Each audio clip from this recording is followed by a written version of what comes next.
प्राकृतिक आपदा एक परिचय। खंड ख का है प्राकृतिक आपदा एक परिचय, क्लास 10th ज्योग्राफी का है। आपदा से आप क्या समझते हैं? आंसर, जिन किन्हीं कारणों से मनुष्य और जीव जंतु संकट में पड़ते हैं उन कारणों को आपदा कहते हैं। आपदा कहीं भी और कभी भी प्रकट हो सकती है। आपदाओं से लोग इस कारण संकट में पड़ जाते हैं क्योंकि आपदा सूचना देकर नहीं आती। आपदा से बचने का प्रयास करना चाहिए। बचाव का काम व्यक्तिगत नहीं सामूहिक रूप से किया जाता है। आपदा कितने प्रकार के होते हैं? आपदा दो प्रकार के होते हैं, प्राकृतिक आपदा और मानव जनित आपदा। प्राकृतिक आपदा भूकंप, सुनामी, बाढ़, सूखा, आंधी, चक्रवात, बादल का फटना आदि प्राकृतिक आपदा है।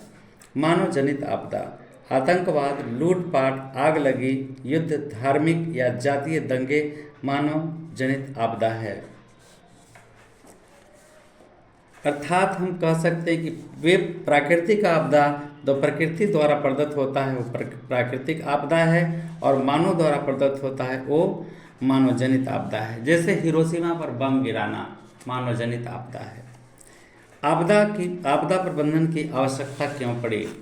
आपदा प्रबंधन की आवश्यकता इसलिए है क्योंकि इनसे जीवन संकट में पड़ा रहता है। न केवल जिनका जीवन संकट में पड़ता है बल्कि विकास कार्य भी अवरुद्ध हो जाते हैं। इसके अलावे भी आपदा के आने से अनेक परेशानियां उत्पन्न हो जाती हैं। जीवन को संकट से बचाने, विकास कार्यों को चालू रखने तथा सभी आई परेशानियों को दूर करने के लिए आपदा प्रबंधन की आवश्यकता है। बाढ़ किसे कहते हैं? जब किसी नदी का जलस्तर औसत प्रवाह से ऊपर उठकर आसपास के क्षेत्रों में फैल जाते हैं तो उस परिस्थिति को बाढ़ कहते हैं। भूकंप क्या है? भूमि के अंदर जब भी कोई कंपन होती है जिसका प्रभाव भूमि के ऊपर महसूस किया जाता है उसे भूकंप कहते हैं। इसका मापन रिएक्टर स्केल से किया जाता है। सुनामी क्या है? समुद्र की तलहटी में जब भूकंप आता है तो समुद्र की सतह पर जल की लहरें लगातार बढ़ती जाती है। अकस्मात समुद्र का स्तर इतना ऊंचा उठ जाता है कि तटवर्ती गांव के गांव समुद्र में समा जाते हैं। बाढ़ के समय नदी का पानी धीरे धीरे आगे बढ़ता है जबकि सुनामी में समुद्र का जल अकस्मात काफ़ी ऊंचाई से आता है और तट की ओर बढ़ता हुआ विनाश लीला दिखा जाता है। बिहार में अब तक का सबसे विनाशकारी भूकंप आया, उसका परिणाम बताएं। बिहार में अब तक सबसे विनाशकारी भूकंप जनवरी 1934 में आया था। अनेक भागों में ज़मीन फट गई थी और उस पर दरारें, काफ़ी बालू ज़मीन पर फैल गया था। सैकड़ों लोग काल के गाल में समा गए थे। हजारों लोग बेघर हो गए थे। कारण कि भवन घर धराशायी हो गए थे। बिहार का शोक किस नदी को कहते हैं और क्यों? बिहार का शोक कोसी नदी को कहते हैं।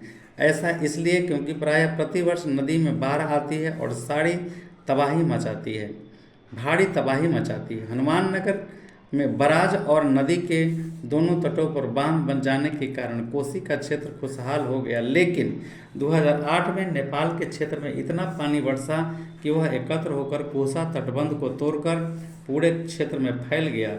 नदी की धाराएं बन गई और संपूर्ण क्षेत्र के लोग पराश्रित होकर राहत शिविरों में रहने को विवश हो गए। इसी कारण कोसी को बिहार का शोक कहते हैं। आपदा प्रबंधन क्या है और यह क्यों आवश्यक है? आपदा प्रबंधन आए किसी भी संकट से बचाव से संबंध कार्यों को आपदा प्रबंधन कहते हैं। जन जीवन पर आए किसी भी संकट से बचाव से संबंध कार्यों को आपदा प्रबंधन कहते हैं। आपदा प्रबंधन इसलिए आवश्यक है जिससे लोगों के जीवन की रक्षा हो सके और उन्हें सुरक्षित स्थानों तक पहुंचाया जा सके। कुप्रभाव लोगों को तट ठहरने और भोजन पाने की व्यवस्था करनी पड़ती है। भूकंप और सुनामी में अंतर। भूकंप और सुनामी में यह अंतर है कि भूकंप भूमि पर आता है और भूमि को इतना कंपन अर्थात हिला देता है कि बड़े बड़े भवन ध्वस्त होकर धराशायी हो जाते हैं।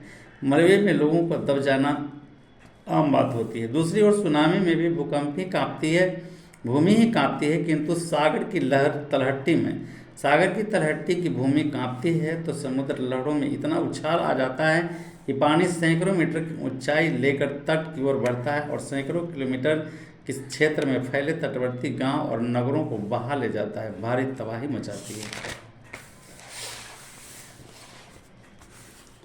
प्राकृतिक आपदा एवं मानव जनित आपदा में अंतर बताएं। प्राकृतिक आपदा प्रकृति द्वारा लादी गई आपदाएं प्राकृतिक आपदा कहलाती है। भूकंप, सुनामी, बाढ़, सूखा, चक्रवात, ओलावृष्टि, हिमस्खलन, भूस्खलन जैसी आपदाएं प्राकृतिक आपदा है, जबकि नाभिकीय आपदा, रासायनिक आपदा, भौतिक आपदा, आतंकी हमला, आम लोग आग लगी जैसी घटनाएं मानव जनित आपदाएं कहलाती हैं। प्राकृतिक आपदा भूकंप से पृथ्वी कांपती है और अनेक भवन धराशायी हो जाते हैं। इस कारण अनेक लोग उसमें दब जाते हैं, कहीं कहीं जमीन फट जाती है और ऊपर बालू का ढेर लग जाता है। ऐसे तो भूकंप आते ही जाते रहते हैं, लेकिन 1934 में आया भूकंप बिहार के लिए विनाशकारी साबित हुआ था। अभी हाल में ही गुजरात प्रदेश के कच्छ क्षेत्र में ऐसा भूकंप आया कि त्राहिमाम मच गया। वैसे ही सुनामी भी भूकंप ही है जो समुद्र की तलहटी को हिला देता है। इससे समुद्र लहरें सैकड़ों मीटर ऊंची उठती हैं और आसपास के जनजीवन को बहा ले जाती हैं। यह जमीन पर आए भूकंप से भी भयानक विनाशकारी होती है। बाढ़ स्थानीय आपदा है जो नदी में एकाएक पानी बढ़ने से आती है। इसमें भी जान माल की भारी नुकसान होता है। सूखा अवर्षण के कारण होता है और फसल भारी मर जाती है।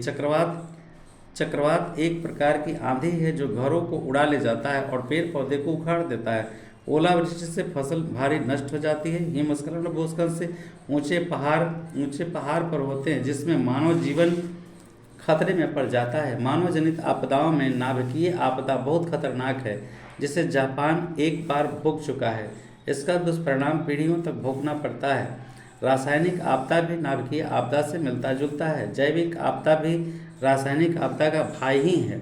ये दोनों नए युद्ध अस्त्र हैं। आतंकी हमला में नुकसान होते हैं, लेकिन उतना नहीं जितना उपयुक्त आपदाओं से होता है। आगलगी मानव की गलती से होती है, किंतु इसमें गांव के गांव जलकर राख हो जाते हैं। इसमें माल के साथ कभी कभी जान भी चली जाती है। यह दुर्घटना अधिकांश गर्मी के मौसम में होते हैं। आपदा प्रबंधन की संकल्पना को स्पष्ट करते हुए आपदा प्रबंधन की अनिवार्यता का वर्णन करें।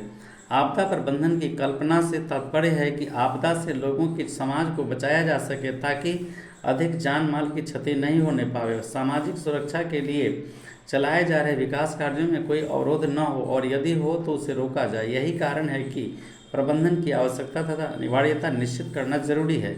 जहाँ तक बाढ़ की बात है, अगर उत्तरी बिहार कोसी क्षेत्र के लोग उसके अभ्यस्त हो चुके हैं और बचाव कार्य भी आते हैं, स्वयं निकाल लेते हैं, लेकिन 2008 की बाढ़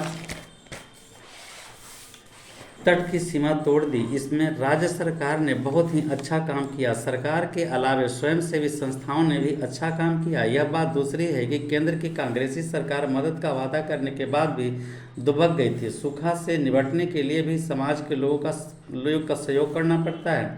इसे रोकने के लिए तालाबों की संख्या बढ़ाने की आवश्यकता है।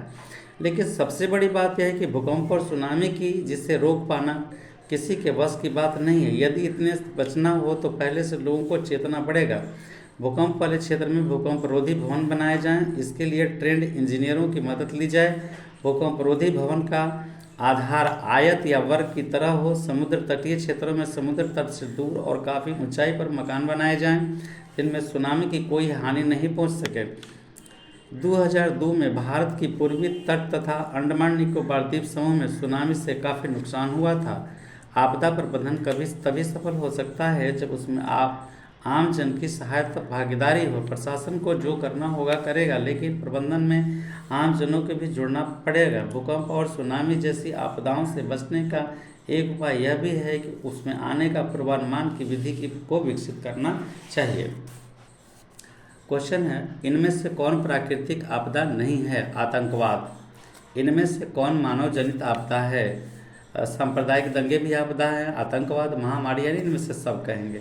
सुनामी का प्रमुख कारण है समुद्र में भूकंप का आना। इस तरह लेसन ख़त्म हुआ। और हम एक चीज़ आपको दिखाना चाहते हैं, ये लिखावट को ध्यान से देखें और कॉपी इससे भी बेहतर कोशिश करें कि बनवाएं। ये कॉपी हम तैयार किस तरह से कराए गए हैं, देखिए ये क्वेश्चन खत्म हुआ, यहाँ फुल स्टॉप डाल दिए, यहाँ प्रश्न संख्या लिखे, ये लिखे हुए, फिर एक बाद आंसर, देखिए एकदम खत्म हुआ, स्टॉप लाइन डाल दी। इससे ये कॉपी देखने में पता चल रहा है कि इसका आंसर खत्म हो गया, इसका आंसर खत्म हो गया, इसका आंसर खत्म हो गया, इसका आंसर यहाँ स्टॉप पर खत्म हो गया। अगर एग्जामिनर चाहेगा तो इस खाली स्पेस में नंबर बैठा सकता है, एकदम आराम से इस खाली स्पेस में नंबर बैठाएगा, जो आपको जोड़ने में दिक्कत नहीं होगा और आराम से छूटेगा नहीं और सभी अंक को जोड़ दिए जाएंगे। देखिए मेरे पूरे आंसर को देखिए किस तरह से, इस साइड भी छोड़ना आवश्यक है, ये साइड भी छोड़ना आवश्यक है। ठीक है, हम खाने के पहले भी हाथ धोते हैं और खाने के बाद। खाने के पहले इसलिए कि कीटाणु हाथ पेट में ना जाए, और खाने के बाद के हाथ में गंदगी लगा हुआ है, तो इस तरह से। और इधर भी थोड़ा सा छोड़ देने से कॉपी अगर बंडल वंडल बंधा के कहीं फेंकाएगा तो ये फटेगा नहीं, आपका सेफ रहेगा। और बिल्कुल ये हमारे प्रोफेसर बताए थे हमको इस तरह से कॉपी लिखने की शैली, और जो आज काफ़ी कारगर है। और सारे बच्चों को मैं यही सिखाता हूँ, ज़्यादा दूर मत जाइए। अगर कोई आवेदन लिखना हो, लेखन पत्र लिखना हो, तो आप थाने में जाइए, और थाने में एक आवेदन पत्र अगर लिख के दे दीजिएगा, पूरे में तो कहेगा कि आप किस क्लास तक पढ़े हो, बेवकूफ़, पढ़ा लिखा नहीं हो, अनपढ़ हो, गंवार हो, एप्लीकेशन लिखने नहीं आता है। तो अगर वो ऐसी बातें कह सकता है तो सही ढंग लिखने का क्या परंपरा हुआ, इसे छोड़ना और इसे छोड़ना और दो भागों में इस तरह से लिखना चाहिए। तो हम बस सलाह दे सकते हैं, बाकी आपकी मर्जी। अगर आप ज़्यादा हमसे अनुभवी हैं या अनुभवी लोग आपको कायदे बताते हैं तो वो सुनिए, या तो फिर मैं कहता हूँ जहाँ तक मेरी अनुभव है, जहाँ तक मेरे गुरु बताए हैं, हम आपको शेयर करें ताकि आप ज़्यादा से ज़्यादा इसका लाभ उठा सकें। जय हिंद, जय बिहार, बहुत सारी शुभकामनाएं।